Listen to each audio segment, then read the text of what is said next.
This initiative was created around a simple belief that leadership doesn't begin when you receive a promotion. It begins much earlier in the moments when you are asked to step up, take ownership, navigate uncertainty, and influence others without having a formal authority. Today's conversation is especially relevant for aspiring leaders and new managers because leadership often feels less like climbing a ladder, and more like walking a ledge. There are moments of confidence, moments of doubt, and moments where resilience matters more than certainty. That's why I'm very excited to welcome our guest, Tess Fyalka, author of Walking the Leadership Ledge, the new leader's guide to building resilience and confidence at every step. Tess, welcome to the show. And to get us started, what does this phrase leading before the title means to you? Ralph, thank you so much. I'm thrilled to be here. And I love that question because leadership, we're all leaders, regardless of where we are in our organizations. And I am firmly of the mind that we are engaging in leadership in every action and interaction. And so when we think about, uh, how am I showing up in this action, in this interaction? How am I showing up with this particular assignment that I've been given? Am I welcoming it or am I fighting it? Am I looking for solutions or am I merely pointing out the problems and the challenges? So I really believe that when we are all leaders, regardless of our position, as I said, and we're always being observed. And so, what does our behavior say about should the day come and we get the title, about how we would step into the role should we be promoted into a position with a leadership title, if you will? hmm Wow, I think very well said because leadership also means different to different people, and every individual is at a different stage of leadership. So it may not just apply one size fit all kind of a concept. It's totally depends on that individual and how they have been brought up, how they have seen leadership either at home or in school or maybe the company that they are working with. So thank you for giving that perspective. Now, Tess, your book is called Walking the Leadership Ledge. What are the biggest challenge that new leader face when they first step onto that ledge? There are any number of challenges, and to your point about it can often be unique to the position. But a few key challenges that I saw time and again, which prompted me to write the book, is that I would have to say that number one, it is such a struggle for new leaders to accept the fact that they don't know. They can't Hmm. possibly have all the answers, and they feel so often so much pressure to have the answers. And that willingness to walk in from a and with a with from a position of curiosity rather than a position of, oh, I've got to prove that I'm worthy of this new role, new title, new assignment, whatever it is. I would say that that's probably one of the biggest challenges. The other significant challenge is that it's a recognition of what got you here. In the immortal words of Marshall Goldsmith, what got you here will not get you there. Get you. And Yeah. so a new leader, and while I acknowledge that we're new leaders throughout our careers and throughout our lives, but for somebody who's really just stepping into, say, a management position, an official leadership position, and they may be going from a position where they were an individual contributor. And so Hmm. what got them noticed as an individual contributor, for example, getting the work done, or remaining very calm under pressure, or being that person that, everybody wants on their team because they never say no and they're so helpful.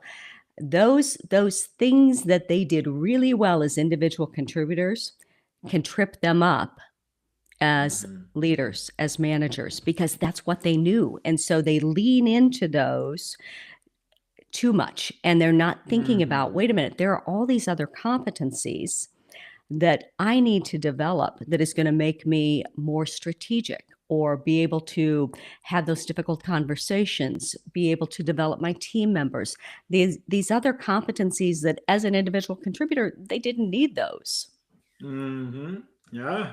And as you were sharing a response, what was going in my mind was when I was going through my Franklin Covey 7 Habits for Managers certification, we watched a video called title as a blind spot, and in that video, the manager was just behaving as in the way she did it when she was an individual contributor, and she said that same statement, that these are the things that got me the promotion. And I think you rightly mentioned that what got you promoted to a leader role will not get you promoted from that role to further up. You really need to change, you need to evolve, and you really need to see the lay of the land, because leadership is all about managing and getting the work done through people. It is collaboration, it is motivating, inspiring people, as well as making sure that you step up your team members, because everyone will not be running at 100 miles an hour as you are running. So there will be slow runners, and how you move them up to your speed or how you move them up to their best speed is what is the role of a leader. So Yes, thank you for sharing those mhm, challenges. yes. I Tess, was I've just had. also, Oh, go ahead. yeah, yeah, go ahead. I was just going to say, I was just having a conversation with a CEO this morning, and Mhm. she's a newly appointed CEO, and she has worked her way up in this organization. And so she's held multiple roles in the organization.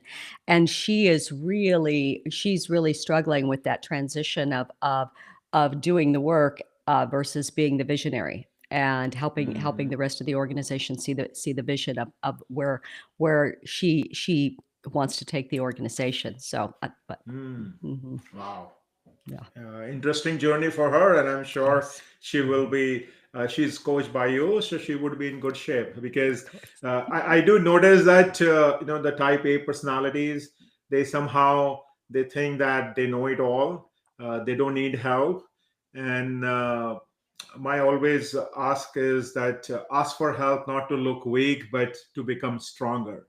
Mhm. So taking help Yes. from coaches, taking help from your mentors is very much encouraged, because they are able to uncover things that probably you're not able to see. So Yes. so thank you for what you're Yeah. doing, Tess. Really Mhm. appreciate that.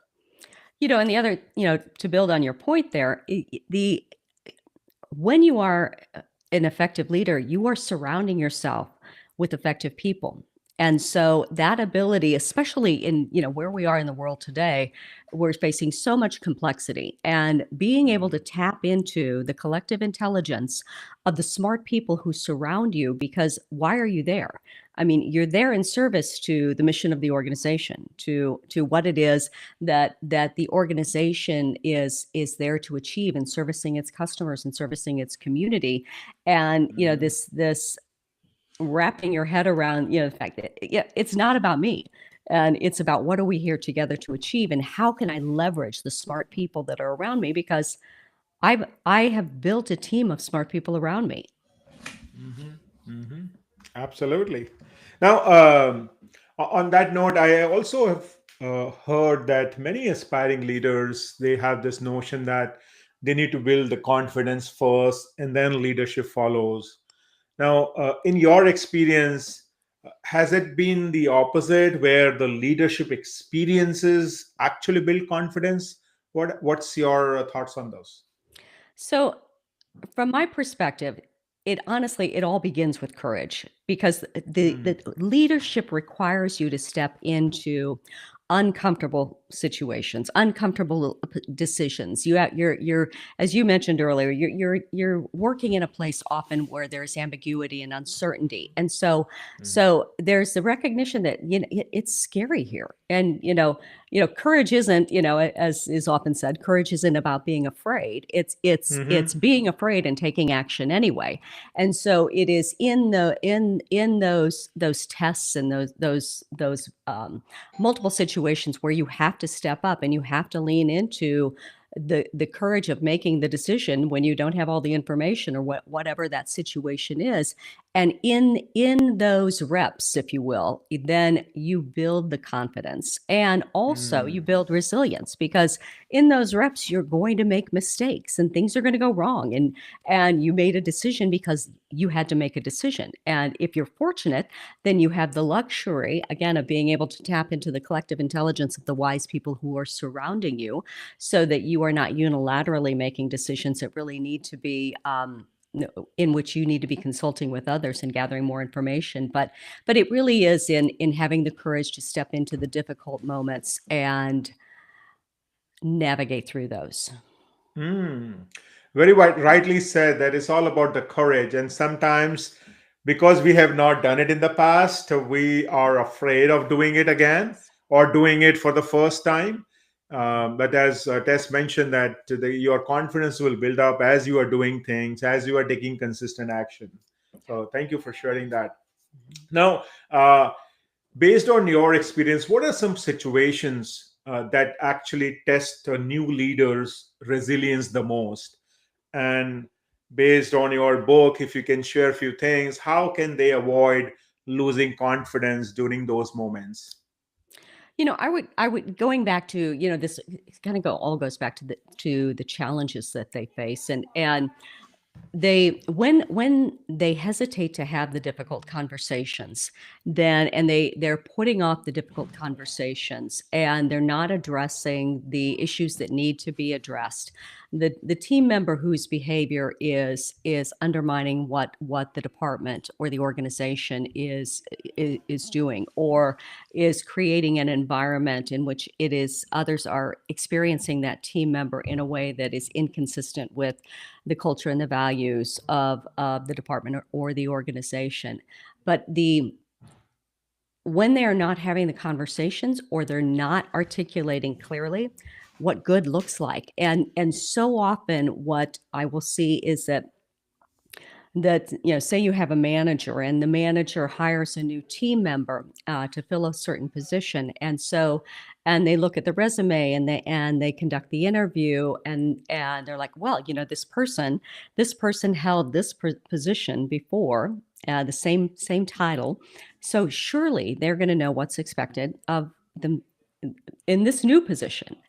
And but yet the manager is not articulating clearly. There may be a job description, but the Mm-hmm. manager is not articulating what does success look like in this Mm. organization, and the manager isn't necessarily thinking about, well, part of my responsibility is to set them up for success. And so that new hire may be, they may be tossed in the position, and with the, a hearty, hey, good luck. Let me know if you have any questions. And that is essentially setting them up to fail. And in setting up the team Mm. members to fail, the manager sets him or herself up to fail. Mm. Wow. So I think having a success roadmap is very, very important. And sometimes we as individual contributors, we need to go and ask for help. Just because you got into a new role, just because you are listening to the manager, and you are just doing because someone is telling you to do, have that dialogue to really understand the next steps. And I think if the success roadmap is clearly defined, it will be a win-win for you. And for leaders listening to us, make sure that you have a success roadmap for your new leaders, because they are counting on you. You have brought them to that level for a reason, and it is in everyone's best interest that they perform. I think the statistics shows that there are some 60 to 70% of first-time manager, they do not succeed in that initial 2 years time frame. And I think as much as it is important for that individual, it is also the surrounding, the leadership in that organization is also equally responsible Yes. to go to make them grow.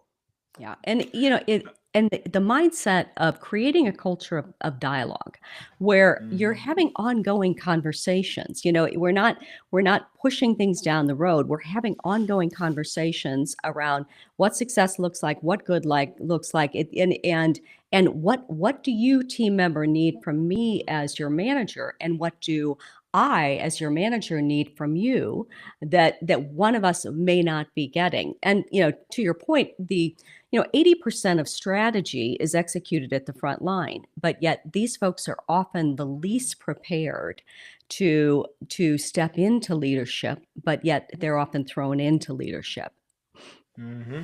Yeah, absolutely. I think the that's a good problem to have in a high performing and high growth organization. But I have seen that problem that you are not being asked to step in; you are just being thrown to that role just because the organization is growing. So, Yes, so yeah. Tess, on that note, what advice would you give to someone who is looking to lead, collaborate, and influence, but they do not have a formal authority? What and where they should start to really build their influence and build their authority without having a formal authority? A couple of things come to mind, and I'll go back to curiosity and be curious about what are the other departments doing? How can you build your relationships with others in the organization? And what are some opportunities where you can step up and take ownership of something and throw your hat in the ring, volunteer to do something, and get experience in other areas outside of your direct area where you're continuously learning about the organization and sharpening your knowledge as well as sharpening your skills. The other thing is, Mm.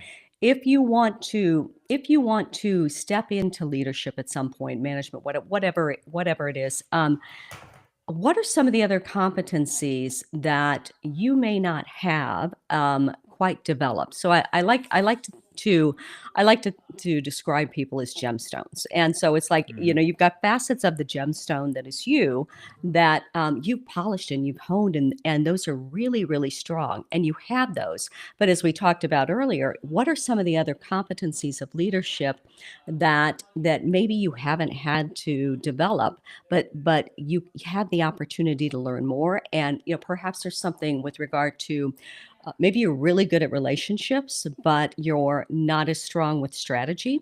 So Mhm. how can you look for an opportunity to get greater exposure to how are we developing the strategic plan in the organization? How am I a part of that strategic plan? What data and information did we gather that informed our decisions around creating that strategic plan? So, Mm. so I long think answer to your question. no, I think you are bringing a great point here, starting with curiosity, and I think the message that I'm taking is you need to take action. If you are if you know where you are struggling or what are your not sweet spot, you take action either by working with the team, working with that individual who is good at that, uh, shadow them, have a day in life with them, and try to learn from them, learn from others, talk to people, so that you get that knowledge, you grasp that knowledge. If you keep on thinking that it will come on your lap, no, it will never come. You need to be curious, you need to take that initiative. So thank you, Yes. Tess, for sharing it. Hmm. And Hmm. now before we wrap up, I just wanted to share request you to talk about what is one mistake you see high performing professionals make when they are transitioning from an individual contributor to a leader. Not letting go. They're holding Mm. so tightly onto what they did before, And and that's why it feels like it's a ledge, because they have to step off of that ledge and they have to let go, and they Mm. don't know if when they step off that ledge it's going to be a drop of 10 inches or 10,000 feet. And so that recognizing what are the things that only I can do in my position now, and what are the things that those smart people around me can do that I can let go of. Mm. Wow. Not letting go. So I think that's a biggest takeaway is if you are moving from one role to another, focus on letting go of things, focus on delegation, focus on creating that space for you, so that when you let go, that's when you will create your increase your capacity to do more. If you don't do it, then you will struggle, you will burn out, and unnecessary stress will come to you. So thank you for sharing that. Now, if someone listening to us, Tess, and if they want to become a stronger leader over next 30 days, I understand it is a shorter time, but let's say if they want to take some baby steps, what could be one or two small, powerful habit or steps that you will encourage them to start with? I would actually have them take the leadership circle self-assessment. And Mhm.